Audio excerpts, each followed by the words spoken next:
हाँ तो भाई, क्या हाल है आप सभी के? अच्छे हैं सभी?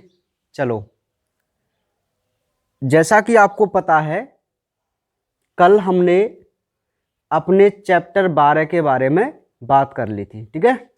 अर्थात जो चैप्टर 12 है वो हमारा कंप्लीट हो चुका है। समझ में आ गई बात? तो वहां पे हमने लास्ट में जो देखा वो देखा नाइट्रोजन चक्र का आरेख, ठीक है। तो चैप्टर 12 हमने कल कंप्लीट कर लिया था। आज जो हम बात करने वाले हैं अपने नेक्स्ट चैप्टर और इस यूनिट के तीसरी यूनिट के लास्ट चैप्टर के बारे में बात करेंगे। वो है चैप्टर 13, पादप वृद्धि। क्या है? पादप वृद्धि, जिसको हम प्लांट ग्रोथ बोल के चलते हैं। क्या बोल के चलते हैं? Plant growth. तो ध्यान से आप मेरी बात को समझो। ये जो चैप्टर नंबर 13 है, इस चैप्टर में हम पादपों में होने वाली वृद्धि के बारे में बात करेंगे, ठीक है, कि आखिर प्लांटों में किस प्रकार वृद्धि होती है। और मोस्टली मैं आपको बता दूं कि वृद्धि करने वाले या वृद्धि को नियंत्रित जो करने वाले यहाँ पर कुछ हार्मोन होते हैं ना, उनके बारे में हम इस चैप्टर में डिटेल से जानने की कोशिश करेंगे, ठीक है। मोस्टली हम इस चैप्टर में क्या पढ़ेंगे भाई? प्लांट हार्मोन, ठीक है, कि पादपों में कौन कौन से हार्मोन होते हैं जो इनकी वृद्धि को कंट्रोल करते हैं। तो वो सारी चीजें हमें अपने इस चैप्टर में पढ़ के चलनी है, ठीक है। ये जो हार्मोन्स हैं ये बहुत ही इंपॉर्टेंट होते हैं बोर्ड परीक्षा की दृष्टि से और नीट के पॉइंट ऑफ व्यू से, और या कोई भी कंपटीशन एग्जाम हो बायोलॉजी क्षेत्र का, है ना, उस हर में प्लांट हार्मोन के बारे में जरूर क्वेश्चन पूछा जाता है, ठीक है भाई। तो पहले तो हम इस चैप्टर में कुछ बेसिक बात करते हैं, क्योंकि हार्मोनों की बात तो कल से शायद हो जाए, स्टार्ट करेंगे, क्योंकि अभी हार्मोन हाँ कल बात करेंगे, ठीक है। तो अभी कुछ यहाँ पर जो बेसिक पॉइंट हमें दिए गए हैं, स्टार्टिंग में कुछ हेडिंग्स हैं और उनके बारे में हम सबसे पहले बात करते हैं, ठीक है। हाँ चलो भाई, देखिए, सबसे पहले तो हमें इसकी डेफिनेशन ही समझनी होती है कि आखिर वृद्धि क्या है, ठीक है। तो सबसे पहले हम एक पादप वृद्धि की परिभाषा लिखते हैं, ठीक है। वो क्या है?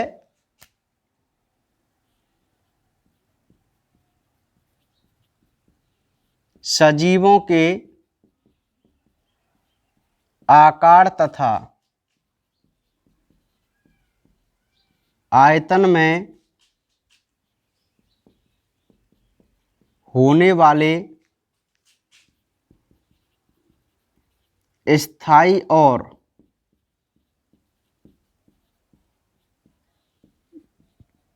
अनुत्क्रमणीय परिवर्तन, जिनसे उनकी शुष्क भार में बढ़ोतरी हो, वृद्धि कहलाती है, ठीक है। तो सबसे पहले जो हम बात कर रहे हैं वो एक प्लांट ग्रोथ के बारे में बात कर रहे हैं कि भाई आखिर ये जो वृद्धि है वो क्या है, क्या होती है वृद्धि की डेफिनेशन ग्रोथ की। तो ध्यान समझिए कि जितने भी सजीव हैं, ठीक है, उनके आकार में और आयतन में, ठीक है, आकार में और आयतन में होने वाले ऐसे स्थायी और अनुत्क्रमणीय, अनुत्क्रमणीय का मतलब होता है एक बार जो होगी वो वापस रिटर्न नहीं होगी। जैसे किसी की लंबाई बढ़ जाती तो वापस छोटा हो जाता है, क्या कभी नहीं होता ना। तो जो ग्रोथ है ना, एक प्रकार से अनुत्क्रमणीय चेंजमेंट होता है, ठीक है। तो वो यही कहना चाह रहा है कि सजीवों के आकार और आयतन में, आकार और आयतन में होने वाले ऐसे स्थायी और अनुत्क्रमणीय परिवर्तन जिनसे उनके शुष्क भार में क्या हो, बढ़ोतरी हो, उसे ही हम क्या कहते हैं, वृद्धि कहते हैं। ठीक है, शुष्क भार में बढ़ोतरी मतलब जो उसके अकार्बनिक पदार्थ होते हैं ना, उनकी संख्या ज्यादा बढ़ जाती है। ठीक है, तो उसे हम क्या बोलते हैं भाई, वृद्धि बोलते हैं, है ना। तो ये तो है इसकी डेफिनेशन वृद्धि की। नेक्स्ट हम बात करते हैं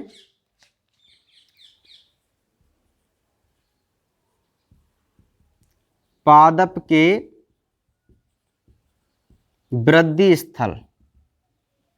पादप के वृद्धि स्थल की जो प्लांट होते हैं, क्योंकि हम जनरली बात यहां पे जो ग्रोथ की करेंगे वो प्लांटों के बारे में करेंगे, तो हम अब ये देख लेते हैं कि जो प्लांट होते हैं उनकी ग्रोथ साइट कौन कौन सी होती है, कहां पे होती है। ठीक है, समझ रहे। तो यहां देखो,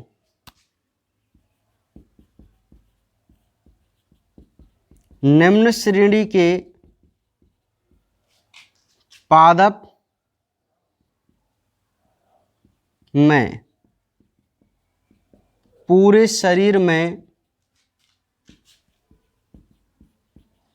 वृद्धि होती है, जबकि उच्च श्रेणी के पादपों में कुछ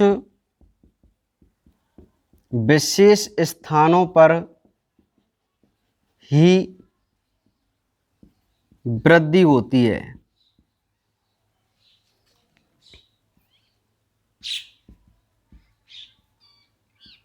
पादप में वृद्धि वाले स्थल पर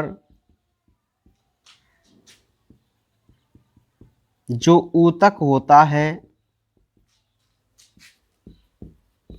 उसे विभज्योतक कहते हैं। देखिए भाई, हालांकि कोई ज़्यादा इम्पोर्टेंट बात तो नहीं है, लेकिन अपनी नॉलेज के लिए हमें सारी चीज़ें पढ़नी पड़ेंगी। ठीक है, हाँ। सर्वप्रथम हमने वृद्धि की डेफिनेशन को देखा कि आखिर एक ग्रोथ क्या है। तो ग्रोथ में हमने ये जाना कि भाई जितने भी सजीव होते हैं, यदि उनके आकार और आयतन में कोई स्थायी और अनुत्क्रमणीय चेंजमेंट हो जाए तो हम उस, और जिससे उनके शुष्क भार में ग्रोथ हो, तो हम उसी को क्या बोलते हैं, ग्रोथ बोलते हैं, वृद्धि बोलते हैं। ठीक है, अब हम ये देख रहे हैं कि जो प्लांट की ग्रोथ साइट क्या होती हैं, तो वहां हमने ये पढ़ने को मिला कि जो लोअर कैटेगरी के प्लांट होते हैं लाइक एज शैवाल। ठीक है, शैवाल जो होते हैं वो निम्न श्रेणी के प्लांट हैं। तो निम्न श्रेणी के प्लांटों में तो पूरे शरीर में वृद्धि होती है, कि उनका जो पूरी जो बॉडी है ना वही वृद्धि करती रहती है। लेकिन जो उच्च श्रेणी के प्लांट हैं जिनके बारे में हम बात करेंगे, उनमें कुछ विशेष स्थानों पर ही वृद्धि होती है। तो वृद्धि, उस वृद्धि को करने वाला जो ऊतक होता है ना प्लांटों में, वो मोस्ट वन विभज्योतक होता है, मेरिस्टेम होता है। ठीक है, ये बहुत अच्छी बात है, आप याद रखना कि प्लांट में वृद्धि कार्य करने वाले स्थल पर जो टिश्यू होता है वह कौन सा टिश्यू होता है, विभज्योतक होता है, मेरिस्टेम होता है। समझ में आ गई मेरी बात। ठीक है, तो ये है पादप के वृद्धि स्थल। अब कोई यहाँ से आपको क्वेश्चन नहीं पूछा जाएगा बोर्ड एग्जाम में, लेकिन हमें नॉलेज के लिए ये पढ़ना है। ठीक है, तो ये हो जाएगा पादप के वृद्धि स्थल। अब जब हमने बात विभज्योतक की कर ली, तो उसने क्या किया है, हमारे लिए विभज्योतक ऊतक के बारे में कुछ बातें बताई हैं। वो जनरली वैसे तो हम 11वीं क्लास में पूरा पढ़ चुके हैं, लेकिन फिर भी हम यहाँ पे एक बार उसको देखने की कोशिश करेंगे, है ना, उसको देखेंगे भाई। अरे भाई, हमें एक क्या बात पता चली कि जो प्लांट ग्रोथ करता है ना वो विभज्योतक ऊतक से करता है। कौन से ऊतक से, विभज्योतक ऊतक से। ठीक है, तो अब यहीं पर उन्होंने एक बात कह दी,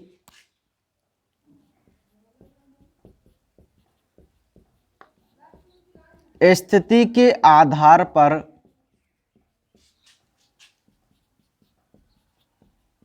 विभज्योतक 3 प्रकार के होते हैं। जो विभज्योतक ऊतक होता है जिसकी वजह से प्लांट में ग्रोथ होती है, यदि हम उसके पोजीशन के अकॉर्डिंग उसको देखें या उसकी पोजीशन के अकॉर्डिंग इसको यदि हम डिवाइड करें तो वो 3 टाइप्स होता है विभज्योतक ऊतक। हम इसको 11th क्लास में बहुत अच्छी तरीके से पढ़ चुके हैं, फिर भी हम इसको देखते हैं दोबारा। तो कौन कौन से 3 प्रकार हैं भाई? सबसे पहला है शीर्षस्थ विभज्योतक, दूसरा है अंतर्वेशी विभज्योतक, और थर्ड है पार्श्व विभज्योतक। ठीक है, स्थिति के आधार पर यदि हम विभज्योतक ऊतक की बात करें तो वो 3 टाइप्स होता है। पहला होता है शीर्षस्थ विभज्योतक, दूसरा होता है अंतर्वेशी विभज्योतक, और तीसरा होता है पार्श्व विभज्योतक। ठीक है, तो ये 3 प्रकार के विभज्योतक ऊतक होते हैं पोजीशन के आधार पर। ठीक है, यदि हम इनकी क्रम से बात करें, इनके बारे में थोड़ा थोड़ा हम जानने की कोशिश करें तो देखिए क्या होते हैं। ये ऊतक पादप के प्रहरों व मूल शीर्ष पर होता है। इसमें कोशिका विभाजन होने से पादप की लंबाई में वृद्धि होती है। इसी प्राथमिक वृद्धि कहते हैं। दूसरा है अंतर्वेशी। यह ऊतक तने की पर्व संधि पर पाया जाता है। इसकी क्रियाशीलता से तने की लंबाई में वृद्धि होती है। गन्ना, बांस, घास। तीसरा है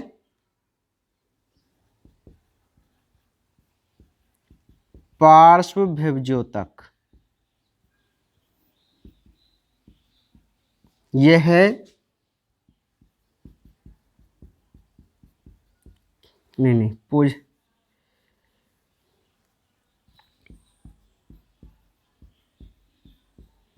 इस ऊतक की क्रियाशीलता से तने की मोटाई में वृद्धि होती है, जिसे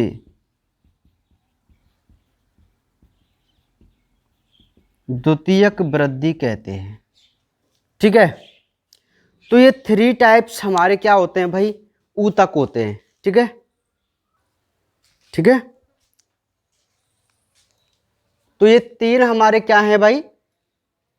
विभज्योतक ऊतक है ना, शीर्षस्थ, अंतर्वेशी और पार्श्व। अच्छा, पार्श्व के एग्जाम्पल और आप लिख लो, ये बहुत ज्यादा इंपॉर्टेंट है। एग्जाम्पल हैं इसके संवहन एदा व कॉर्क एदा। ठीक है, पार्श्व विभज्योतक के देखिए, अब ध्यान से मेरी बात को समझने की कोशिश कीजिए कि कोई भी प्लांट हो, ठीक है, कोई भी प्लांट हो जिसमें वृद्धि होती है, उसमें क्या है? कि विभजोतक ऊतक ही वृद्धि करता है, ये हम जानते हैं। अब उस प्लांट में 3 स्थानों पर विभजोतक ऊतक हो सकता है। अब ये जरूरी नहीं है कि तीनों ही ऊतक एक ही प्लांट में हो। समझ रहे हैं मेरी बात को? तीनों ही ऊतक एक ही प्लांट में नहीं हो सकते, कई बार अलग अलग होते हैं। ठीक है, देखो, लेकिन शीर्षस्थ विभजोतक और पार्श्व विभजोतक ये अधिकतर प्लांटों में एक साथ देखे जाते हैं, है ना। ध्यान से अब मेरी बात को समझो कि जो टोटल विभजोतक ऊतक हैं वो 3 टाइप्स होते हैं, और वो भी पोजीशन के आधार पर। तो सबसे पहला है शीर्षस्थ विभजोतक। ये शीर्षस्थ विभजोतक जैसा कि नाम से पता चल रहा है शीर्ष पर होगा। कहाँ पे होगा? शीर्ष पर। तो ये क्या है कि ये ऊतक पादप के प्रहरो है। ये जो टिश्यू है वो पादप के प्रहरो है, वह मूल शीर्ष पर होता है। यानी कि शीर्षस्थ विभजोतक एक तो प्लांट के प्रहरो है, सूट वाले भाग पर मैं आपको बता चुका हूं प्रहरो क्या होता है। प्लांट का जो सबसे अगला भाग होता है उसे हम प्रहरोए बोलते हैं। ठीक है, तो शीर्ष पर हो, है ना, और मूल के शीर्ष पर। भाई नीचे जो जड़ है वो भी तो वृद्धि करेगी, तो जो मूल का जो शीर्ष होता है ना उस पर भी ये ऊतक पाया जाता है, शीर्षस्थ विभजोतक। और यही ऊतक क्या करता है कि इसमें जब कोशिकाओं का विभाजन होता है तो प्लांट के प्रहरोए और मूल की लंबाई बढ़ती जाती है, जिससे पौधा क्या करता है? वृद्धि करता है। और इंपॉर्टेंट बात मैं यहां आपको बता दूं कि जो शीर्षस्थ विभजोतक होता है वो प्लांट में प्राइमरी ग्रोथ के लिए रेस्पॉन्सिबल होता है। अब आप बोलेंगे सर ये प्राइमरी ग्रोथ क्या है? भाई मैं 11th क्लास में आपको बहुत अच्छी तरीके से ग्रोथों को पढ़ा दिया था। एक जनरल भाषा में मैंने आपको ये बताया था, यदि प्लांट केवल लंबाई में वृद्धि करे तो हम उसे प्राइमरी ग्रोथ कहते हैं, और यदि प्लांट अपनी मोटाई में वृद्धि करे तो हम उसे सेकेंडरी ग्रोथ कहते हैं। क्या आपको याद है ये बातें? है ना, प्राइमरी ग्रोथ और सेकेंडरी ग्रोथ मैं आपको बता चुका था, फिर भी मैं आपको दोबारा बता रहा हूं, ध्यान से समझो। प्लांटों की यदि केवल लंबाई में ही वृद्धि हो रही है तो हम उसे प्राइमरी ग्रोथ कहते हैं, और यदि प्लांटों की लंबाई के साथ साथ मोटाई में भी वृद्धि हो रही है, तो मोस्टली मोटाई में यदि वृद्धि होती है तो हम उसे सेकेंडरी ग्रोथ बोल के चलते हैं। ये दोनों प्रकार की ग्रोथों में अंतर है, याद रह जाएगा, प्राइमरी ग्रोथ और सेकेंडरी ग्रोथ। याद रखना, एपिकल जो मेरिस्टेम होता है, एपिकल जो मेरिस्टेम होता है, शीर्षस्थ विभजोतक जो होता है वो तो इसकी प्राइमरी ग्रोथ कराता है, जबकि लेटरल जो मेरिस्टेम होता है, पार्श्व विभजोतक जो होता है, वो इसकी मोटाई में वृद्धि करता है। आप देख लो, इसीलिए इसको हम क्या बोलते हैं? द्वितीयक वृद्धि बोलते हैं। क्लियर है बात? है ना, दोबारा ध्यान समझो, क्या हम विभजोतक ऊतक की बात कर रहे हैं? आखिर हम क्यों कर रहे हैं विभजोतक ऊतक की बात? क्योंकि हम प्लांट ग्रोथ चैप्टर पढ़ रहे हैं, है ना, और प्लांटों में जो ग्रोथ होती है ना वो इस विभजोतक ऊतक से होती है। क्लियर है? तो इसीलिए हम पढ़ रहे हैं विभजोतक ऊतक, है ना, पोजीशन के आधार पर। तो शीर्षस्थ विभजोतक से हमें क्या पता चला कि ये तो भैया प्रहरोए और मूल के शीर्ष पर रहेगा, और जहां कोशिकाओं विभाजन करेगा और उसकी लंबाई में वृद्धि करेगा, जिसको हम प्राइमरी ग्रोथ बोलेंगे। अब दूसरा होता है अंतर्वेशी। अब ये जो अंतर्वेशी है वो अधिकतर प्लांटों में नहीं होता। ध्यान से समझो, ये प्लांट है ना तनों में पाया जाता है, जड़ों में नहीं पाया जाता। बात को ध्यान समझो, ये जो है तनों में पाया जाता है, जड़ों में नहीं पाया जाता। इस बात को आप ध्यानपूर्वक समझो, ठीक है। तो ये क्या करता है, और तने की वो भी पर्व संधि पर। अब पर्व संधि आप जानते हैं, प्लांटों के तने पर पाया जाने वाला वो है स्थान जहां से या तो कोई शाखा निकलेगी या कोई पत्ती निकलेगी, उसे हम पर्व संधि बोलते हैं, ठीक है।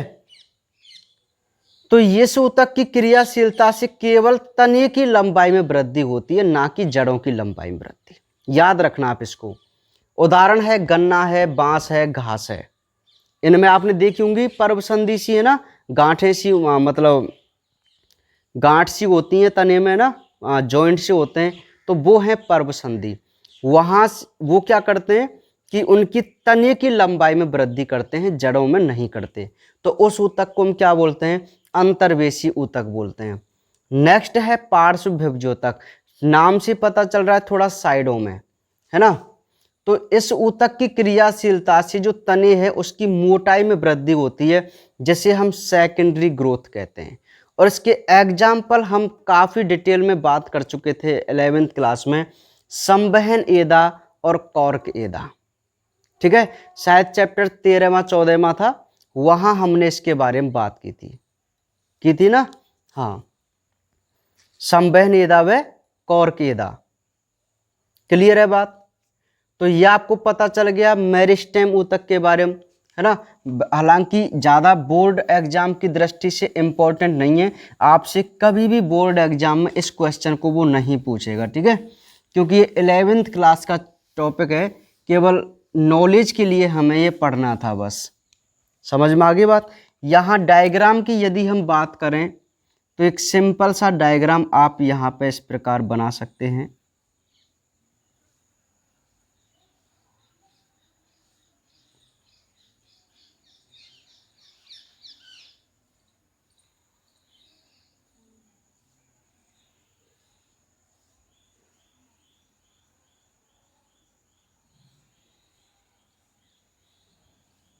देखो,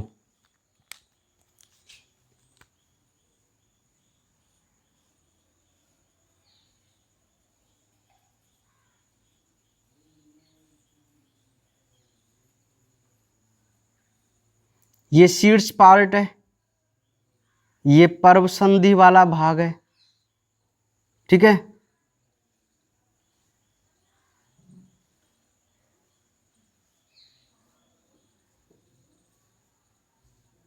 ठीक है भाई, तो ये जो आपको एक प्लांट दिखाई दे रहा है, उसमें ये तो हुआ भाई हमारा कौन सा भिभजोतक? शीर्ष भिभजोतक।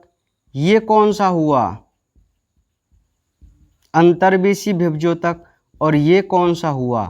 पार्श्व भिभजोतक। ठीक है, तो इस प्रकार एक डायग्राम में यदि हम अपने मेरिस्टेम को शो करें तो हम बिल्कुल इस प्रकार कर सकते हैं, क्योंकि हमें उसको केवल जनरली बताना है, तो आप ऐसे ही शो कर सकते हैं। ठीक है, जिसमें हमें केवल भिभजोतक ऊतक की पोजीशन बतानी है बस। ठीक है ना। तो ये आपको याद रह जाएगा, कोई दिक्कत वाली बात नहीं है। वैसे आपसे क्वेश्चन तो पूछा नहीं जाएगा, मैं आपको बता दूं, है ना। फिर भी जो बच्चे नहीं हैं तो वो एक बार इसको नोट कर सकते हैं वैसे। ठीक है, चलिए, तो ये तो हुआ हमारा भिभजोतक ऊतक। अब हम नेक्स्ट बात करते हैं वृद्धि वलगत की, जिसको बोलते हैं ग्रोथ काइनेटिक्स। वृद्धि बलगत की। अब आपको यहां हेडिंग से तो कोई मतलब नहीं है, मैं आपको बता दूं। अच्छा, इससे पहले आपका एक टॉपिक है वृद्धि की प्रावस्था, वो हमें बिल्कुल भी नहीं पढ़ना है, बिल्कुल भी कहीं किसी भी काम का नहीं है। ठीक है, हाँ।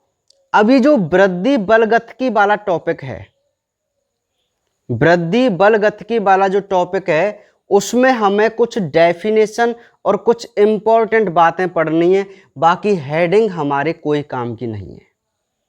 ठीक है, समझ रहे हैं? आपसे कभी भी कोई बात हेडिंग को लेकर नहीं पूछी जाएगी, है ना। तो इसमें जो इंक्लूड है कुछ डेफिनेशन, कुछ नॉलेज, हमें उसके बारे में जरूर पढ़ के चलना है। तो क्या क्या बात है वो हम बात करते हैं। तो देखिए,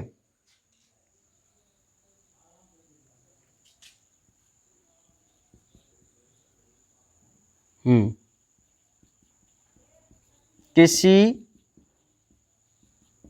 निश्चित समय में पादप के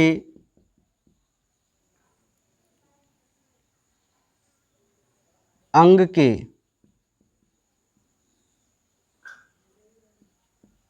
आयतन में वृद्धि होना वृद्धि दर कहलाती है। ठीक है, तो सबसे पहले जो हमें डेफिनेशन पढ़नी है वो है ग्रोथ रेट, वृद्धि दर। ठीक है, बाकी हेडिंग से हमारा यहाँ पे कोई लेना देना नहीं है। तो वृद्धि दर क्या है, ग्रोथ रेट क्या है? एक सिंपल सी बात होती है, जब भी कहीं भी दर की बात पूछ ली जाए तो हम एक समय फिक्स करते हैं ना भाई, कोई निश्चित समय में ही जो घटना होगी वही उसकी रेट होती है हमेशा। तो यहाँ हम वृद्धि दर की बात कर रहे हैं, तो वो कहता है कि किसी निश्चित समय में किसी भी पादप के विशेष अंग के आयतन में यदि वृद्धि हो रही है तो हम उसे उसकी वृद्धि दर बोलते हैं। मान लीजिए 1 मिनट में इतनी वृद्धि बढ़ी तो वो उसकी वृद्धि दर है। यही तो बात है। तो मतलब एक निश्चित समय में प्लांट के अंग में यदि उसके आयतन में या कहीं भी कोई वृद्धि हो रही है तो हम उसे क्या बोल के चलते हैं? वृद्धि दर बोल के चलते हैं। ठीक है, ये बात केवल हमें याद रखनी है डेफिनेशन के रूप में, कि बाई चांस आपसे 1 नंबर पूछ ले जाए कि वृद्धि दर क्या है, तो एक परिभाषा है वृद्धि दर की। अब यहीं पर कुछ क्या बातें हैं,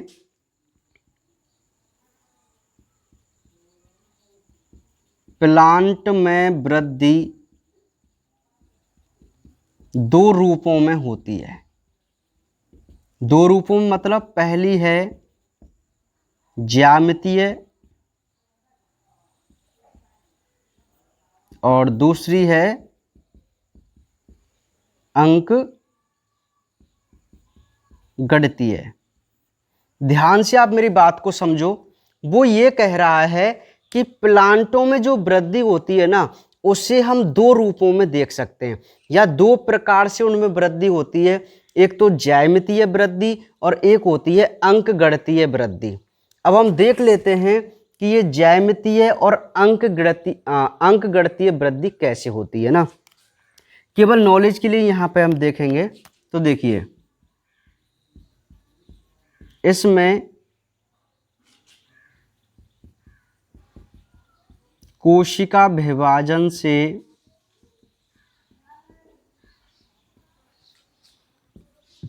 बनने वाली कोशिकाओं की संख्या दोगुनी होती जाती है। जैसे 1, 2, 4, 8, 16, 32। एग्जाम्पल,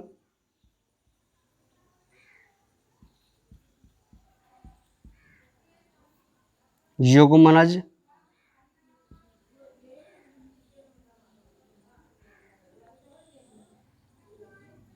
युग्मनज में विभाजन। दूसरी है अंक गणितीय। इसमें कोशिका विभाजन से एक कोशिका परिपक्व होती जाती है, अर्थात एक कोशिका की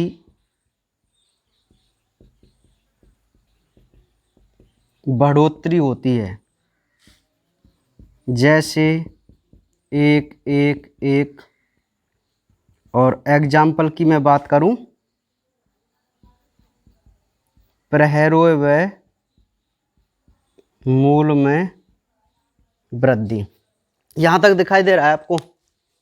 हाँ, देखिए भाई, ध्यान से मेरी बात को समझने की कोशिश कीजिए कि जो वृद्धि बलगतिकी है उसमें सबसे पहले हमने ये बात देखी कि आखिर वृद्धि दर क्या है। ठीक है, वृद्धि दर क्या है? तो मैं आपको बता दूं कि वृद्धि दर क्या है, कि किसी भी निश्चित समय में पादप के अंग के विशेष अंग के आयतन में जो वृद्धि हो रही है हम उसे क्या बोलते हैं, वृद्धि दर बोलते हैं। अब प्लांटों में जो वृद्धि है ना वो दो रूपों में देखी जा सकती है, एक तो होती है ज्यामितीय वृद्धि और एक होती है अंकगणितीय वृद्धि। ठीक है, अब ये ज्यामितीय वृद्धि क्या होती है भाई? ज्यामितीय वृद्धि का मतलब होता है कि जैसे मान लीजिए आपके पास एक कोशिका है, यह है एक कोशिका, इस कोशिका में विभाजन होगा तो ये कितनी कोशिकाएं बनाएगी? 2 कोशिकाएं। अब इन 2 कोशिकाओं में विभाजन होगा तो कितनी कोशिकाएं बनेंगी? 4 कोशिकाएं। अब 4 कोशिकाओं में विभाजन होगा तो कितनी कोशिकाएं बनेंगी? 8 कोशिका। ठीक है, तो यदि प्लांट के किसी भी भाग में इस प्रकार की वृद्धि चले तो हम उसे क्या बोलते हैं? ज्यामितीय वृद्धि बोलते हैं। और ऐसा कब देखा जाता है? जब युग्मनज से भ्रूण बनता है। युग्मनज जानते हैं आप? जाइगोट किसी भी सजीव के शरीर की प्रथम सेल होती है, फर्स्ट सेल्स को हम जाइगोट बोलते हैं। आप इस क्वेश्चन को भी याद रखना, कई बार नीट में पूछ लिया जाता है कि मानव शरीर की प्रथम कोशिका कौन सी है, तो वो जाइगोट है। कौन सी है? जाइगोट, युग्मनज। क्यों? अरे भाई हमारा शरीर किससे बना है? कोशिका से ही तो बना है, यूनिट है, सेल है कि नहीं? तो वो ये पूछ लेता है प्रथम कोशिका का नाम बताओ। भाई मान लीजिए जब हमारा निर्माण हुआ तो हम युग्मनज से ही तो बने होंगे स्टार्टिंग में, नहीं है ये बात समझ में? देखो, ओवम और स्पर्म कि जब प्रोन्यूक्लियस आपस में जॉइंट होते हैं, फ्यूज होते हैं, तो एक संरचना बनती है द्विगुणित। इस द्विगुणित संरचना को हम क्या नाम देते हैं? जाइगोट देते हैं। तो ये पहली कोशिका है भाई। आप मेरी बात को क्यों नहीं समझ रहे? ये दोनों तो हैप्लॉइड सेल हैं, स्पर्म और ओवम। जब ये दोनों आपस में फ्यूज होते हैं तो एक डिप्लॉइड सेल बनती है ना स्टार्टिंग में, और उस डिप्लॉइड सेल को क्या नाम देते हैं? जाइगोट। अब ये जाइगोट ही तो वृद्धि कर कर एक भ्रूण बनाएगा, बनाएगा नहीं बनाएगा? तो ये मानव शरीर है तो इसकी पहली कोशिका कौन सी हुई? जाइगोट हुई। समझ में आ गई बात? ये क्वेश्चन कई बार पूछ लिया गया है एग्जाम में, नीट एग्जाम में, कि मानव शरीर की प्रथम कोशिका कौन सी है ना? तो आप इसको भी ध्यान रखना। तो जब युग्मनज से भ्रूण बनता है तो उसमें हमेशा इसी प्रकार के विभाजन होते रहते हैं। पहले एक कोशिका, 2, 4, 8, 16, 32, 64, 128, 256, 512, 1024, 2038, 48, 4096। समझ रहे हैं मेरी बात को? ठीक है, तो बिल्कुल इस प्रकार इसमें क्या चलते रहते हैं भाई? विभाजन चलते रहते हैं। तो पता चल गया आपको ज्यामितीय वृद्धि किस प्रकार होती है। यदि कोई कोशिका में दुगनी होती जाए। अंकगणितीय क्या होती है? अंकगणितीय में ये होता है, जैसे मान लीजिए ये कोशिका थी, ठीक है, तो इस कोशिका ने पहले 2 कोशिका बनाई, तो इनमें से एक कोशिका ही हुई परिपक्व। मान लीजिए ये हो गई, ठीक है, तो ये कोशिका परिपक्व नहीं हुई तो ये कुछ नहीं करेगी, अब ये आगे विभाजन करेगी। इसने 2 कोशिका बनाई, इनमें से ये कोशिका परिपक्व हुई, ठीक है, तो ये आगे विभाजन करेगी। बात समझ में आ रही है मेरी? ठीक है, तो होता क्या है, कोशिका तो 2 बनती जाती हैं लेकिन उनमें एक ही कोशिका विभाजन करती है, एक ही परिपक्व होती जाती है। तो यहां पे देखो एक कोशिका की ही बढ़ोतरी चल रही है ना, तो ऐसी इस प्रकार की वृद्धि को हम क्या बोलते हैं? अंकगणितीय वृद्धि बोलते हैं। क्या बोलते हैं? अंकगणितीय वृद्धि बोलते हैं। एक कोशिका परिपक्व होती जाती है, अर्थात एक कोशिका की बढ़ोतरी होती है, जैसे एक एक करके, जैसे प्रहरों और मूल में वृद्धि। ठीक है, अब आप ऐसा करो, यदि ये आपको पीडीएफ में नहीं मिले तो आप इनको नोट कीजिए। अभी एक्स्ट्रा रूप से आपके पास रफ पेन होंगे तो आप इसी को अभी नोट कीजिए, या आप इसका स्क्रीनशॉट जरूर लें, नोट करो बढ़िया तरीका से। ये शायद मेरे हिसाब से पीडीएफ में नहीं है, आप इसको नोट कीजिए अभी। ठीक है, चलिए, तो आपको समझ में आ गई भाई बात ये है ना कि वृद्धि दर क्या है और प्लांट में वृद्धि दो रूपों में होती है, ज्यामितीय अंकगणितीय, ये क्या है। ठीक है भाई, चलिए अब इसी में अब ये जो आगे हम कर रहे हैं बात, ये एक इंपॉर्टेंट क्वेश्चन है। यहां से आपके क्वेश्चनों की स्टार्टिंग है, मैं आपको बताऊं, जो बोर्ड एग्जाम की दृष्टि से इंपॉर्टेंट है। ठीक है, और वो है भाई वृद्धि वक्र, जिसको हम ग्रोथ कर्व बोल के चलते हैं, वृद्धि वक्र। तो यहां से आपको बोर्ड में क्वेश्चन मिल सकता है कि वृद्धि वक्र क्या है ना। तो आप ध्यान समझो,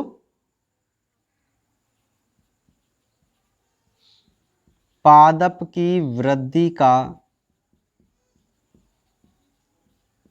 समय के साथ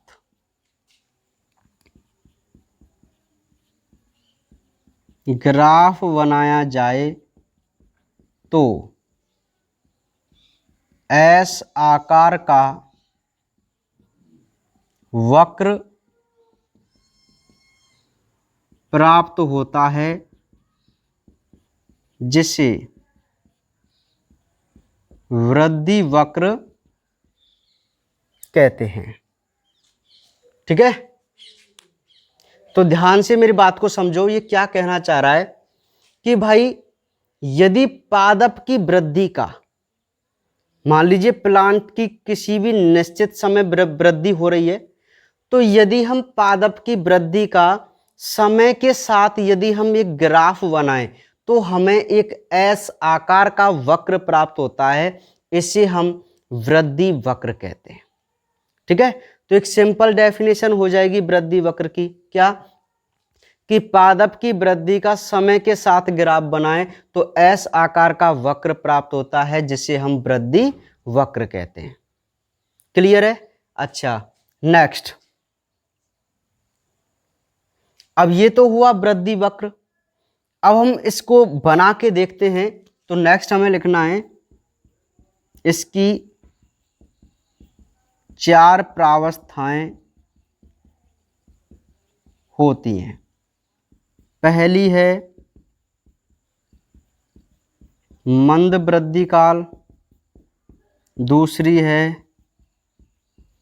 अधिकतम वृद्धि काल, तीसरा है मंद वृद्धि काल, और चौथा है स्थिर वृद्धि काल।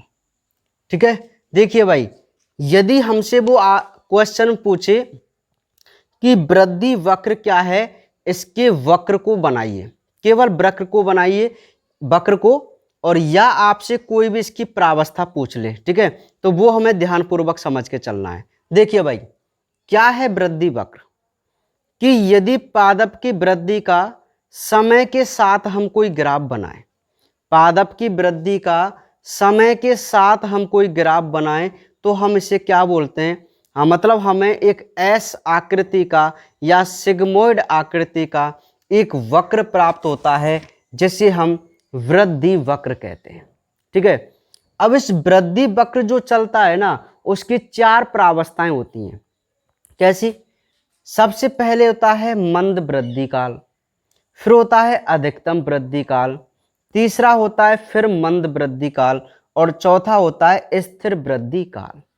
ठीक है, तो अब इन 4 प्रावस्थाओं को हम डिटेल में समझने की कोशिश करते हैं कि आखिर क्यों इस प्रकार की प्रावस्थाएं इसमें चलती हैं। ठीक है, तो देखिए,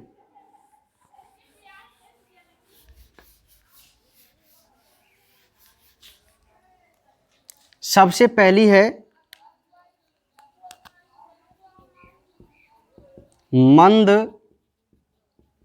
वृद्धि काल, जिसको बोलते हैं लैग पीरियड, है ना। तो देखिए, इसमें पादप वृद्धि मंद होती है, क्योंकि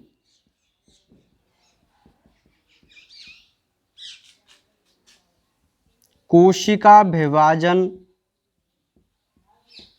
के लिए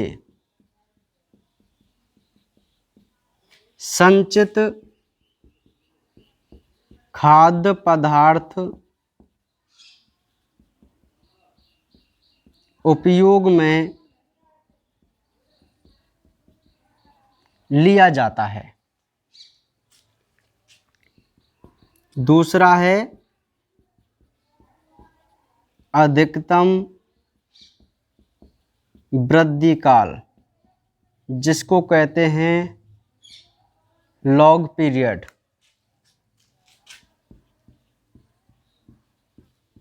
इसमें कोशिका विभाजन व विवर्धन के कारण पादप में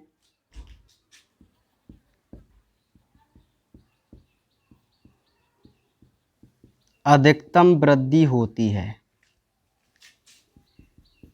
तीसरा है मंद वृद्धि काल,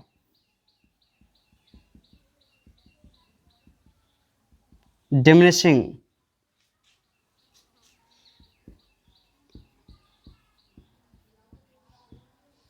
इसमें वृद्धि दर पुनः मंद हो जाती है, क्योंकि कोशिकाओं का परिपक्वन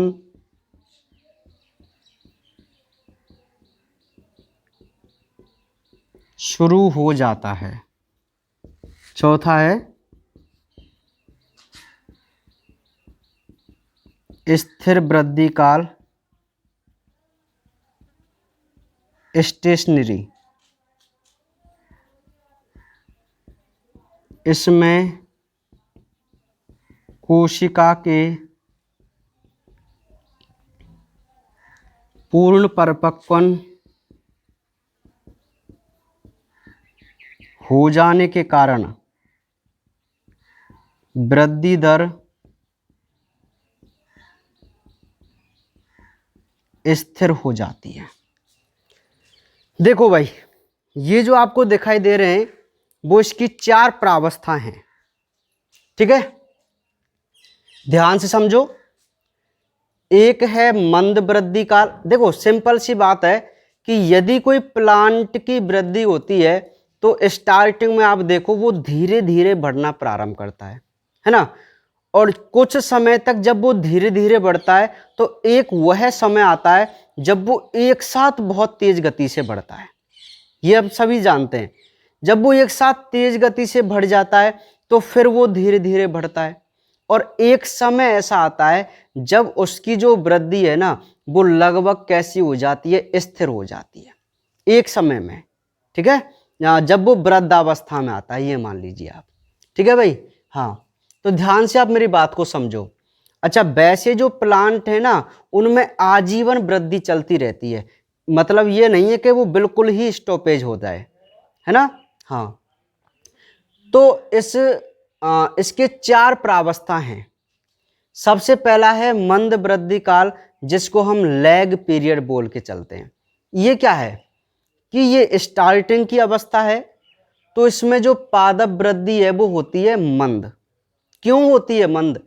क्योंकि अब इस प्लांट में कोशिकाओं का विभाजन होना स्टार्ट होगा। अच्छा एक बात बताओ, किसी भी चीज की ग्रोथ कब होगी? जब उसके अंदर सेल डिवीजन होगा। अरे भाई, कोशिकाओं का विभाजन होगा तो नई कोशिकाएं बनेंगी, और नई कोशिकाओं की वजह से ही तो उसमें ग्रोथ होगी। ठीक है, तो अभी मान लीजिए जो प्लांट है उसमें कोशिका विभाजन स्टार्ट नहीं हुआ, लेकिन उसकी तैयारियां चल रही हैं। अब कोशिका विभाजन ऐसे ही तो नहीं हो जाएगा, तो उसे क्या चाहिए होता है? ऊर्जा चाहिए होती है। तो जब प्लांट संचित खाद्य पदार्थ का उपयोग ऊर्जा बनाने में करता है, क्यों? क्योंकि इसको कोश का विभाजन करना है, तो उस समय उस प्लांट की ग्रोथ कैसी रहेगी? मंद रहेगी। क्लियर है बात? क्यों? क्योंकि अभी उसने अपना विभाजन स्टार्ट नहीं किया। वो विभाजन स्टार्ट करने के लिए खाद्य पदार्थ को उपयोग में ले रहा है। तो उस समय कैसी वृद्धि रहेगी? मंद वृद्धि रहेगी, है ना। अब आता है अधिकतम वृद्धि काल। अब ये तो सिंपल सी बात है कि भाई उसने क्या किया, कोश का विभाजन के लिए खाद्य पदार्थ जमा कर लिया, तो अब उसमें विभाजन स्टार्ट हो जाएगा, है ना। तो अब जो समय आएगा वो कौन सा आएगा? अधिकतम वृद्धि वाला, क्योंकि इस समय प्लांट अपनी पूरी वृद्धि करेगा। क्यों? क्योंकि उसके पास पर्याप्त मात्रा में भोजन है या ऊर्जा है, ठीक है, जिसने लैग पीरियड में उसको स्टोर किया था। तो लॉग पीरियड में ये अधिकतम वृद्धि करता है, ठीक है। फिर है मंद वृद्धि काल, डिमिनिशिंग। अब इसमें क्या है, जब कोई प्लांट ने अपनी अधिकतम वृद्धि कर ली तो अब उसकी कुछ कोशिकाएं जो होती हैं ना, वो देखो अभी तक जो कोशिकाएं वो विभाजन की अवस्था में हैं, लेकिन जब कुछ कोशिकाएं पूर्ण विभाजन कर लेती हैं तो वो अपने मैच्योर फेज में आ जाना स्टार्ट करती हैं, परिपक्व अवस्था में। और परिपक्व अवस्था में आने के बाद वो क्या है, विभाजन नहीं करती, कुछ कोशिकाएं नहीं करती, ठीक है।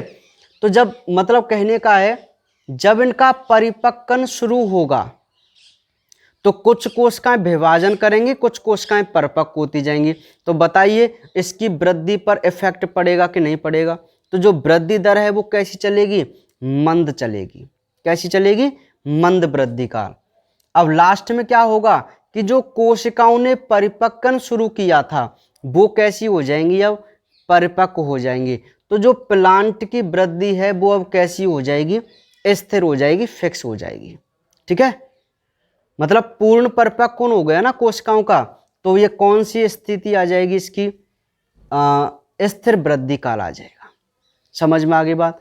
तो ये होती है वृद्धि वक्र की 4 प्रावस्थाएं। समझ में आ गया आपको? बहुत ही नॉर्मल है ना वृद्धि वक्र।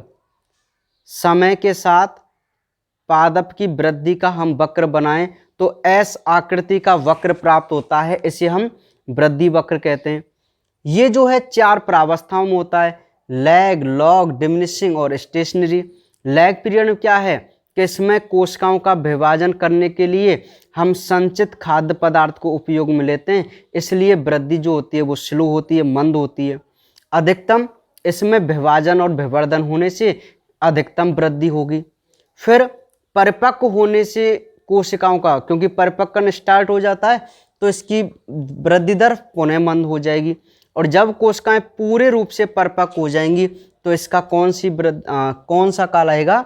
स्थिर वृद्धि काल आएगा, ठीक है। तो ये सिंपल सी बात थी, है ना। नोट करना चाहे तो नोट कर सकते हैं, बाकी तो आपको पीडीएफ में ये मिली जाएगी, है ना, ठीक है। अब इसका हम एक आरेख बना के देख लेते हैं इसको ना, आरेख वृद्धि दर का, सॉरी वृद्धि वक्र का।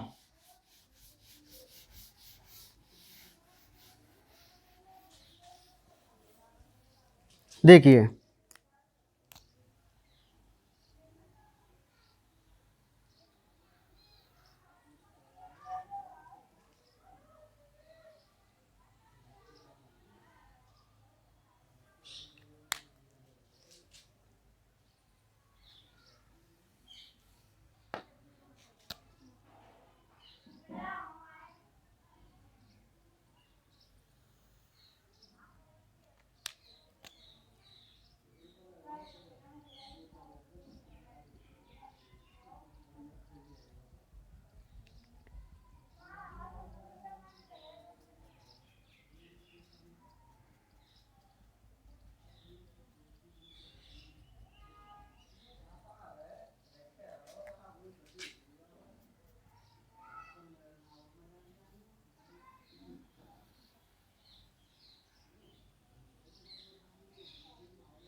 ठीक है, इस प्रकार का आपको ये आरेख बनाना है ना। यहां पे हम बात करें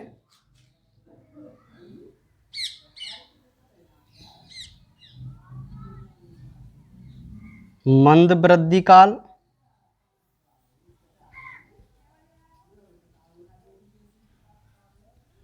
अधिकतम वृद्धि काल, मंद वृद्धि काल, और ये है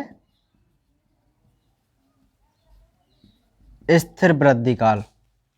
ठीक है, तो ये है वृद्धि वक्र, नोट कर लीजिए इसको। ठीक है,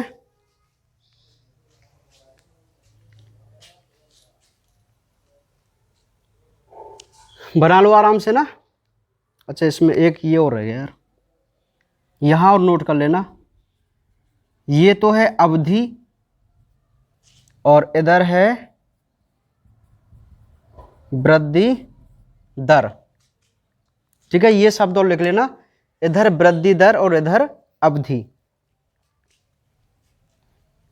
देखो, ये जो आपको डायग्राम दिखाई दे रहा है ना, ये तो समय है और ये है वृद्धि की दर, है ना।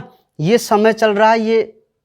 अब यहां देखो, यहां स्टार्टिंग में हमारा जो ग्राफ है वो बिल्कुल इस प्रकार का प्राप्त हुआ, तो ये कौन सा काल होगा, हमारा लैग पीरियड होगा।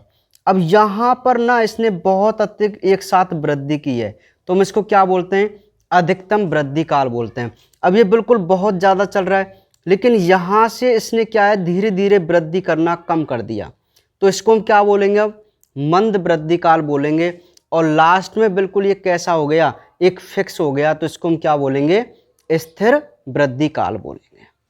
ठीक है, तो ये बन गया डायग्राम। अब ये क्वेश्चन आपसे पूछा जा सकता है कि वृद्धि वक्र क्या है ना, या वृद्धि वक्र को शो कीजिए आरेख बना के। ठीक है, तो ये इंपॉर्टेंट क्वेश्चन यहां से स्टार्ट है अपने बोर्ड एग्जाम के लिए, है ना। तो आप समझ गए ना वृद्धि वक्र को। अब यहां एक नोट में पॉइंट और है,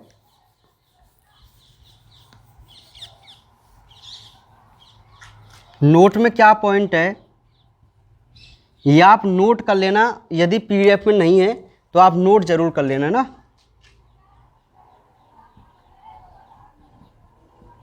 अधिकतम वृद्धि काल के दौरान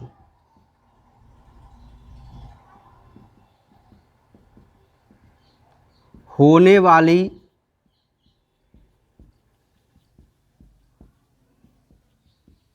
अधिकतम वृद्धि को सैकस ने